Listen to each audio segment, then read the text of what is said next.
Functions that model real-world behavior are often expressed as formulas with meaningful variables, like a equals pi r squared for the area of a circle.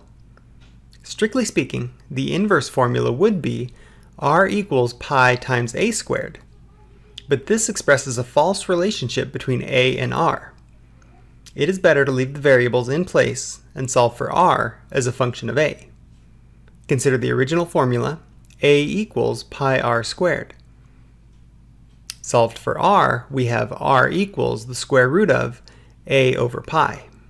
Note this is the same formula, but inversely expressed. Problem 5. Finding the inverse of a formula. The function d equals 4.9t squared represents the distance d in meters that an object falls in t seconds due to Earth's gravity. Find the inverse of this function. How long, in seconds, does it take for the cliff diver shown to reach the water below? We'll note the image of the cliff diver.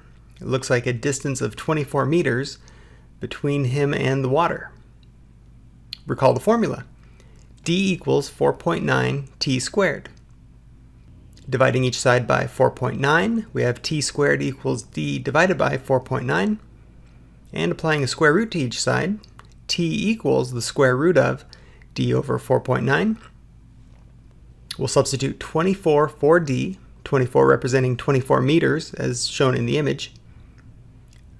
The square root of 24 over 4.9 is approximately 2.2. It will take about 2.2 seconds for the diver to reach the water. Your turn. The function d equals v squared over 19.6 relates the distance d in meters that an object has fallen to its velocity v in meters per second. What is the inverse of this function? If a cliff diver falls from a height of 24 meters, what is his velocity in meters per second as he enters the water?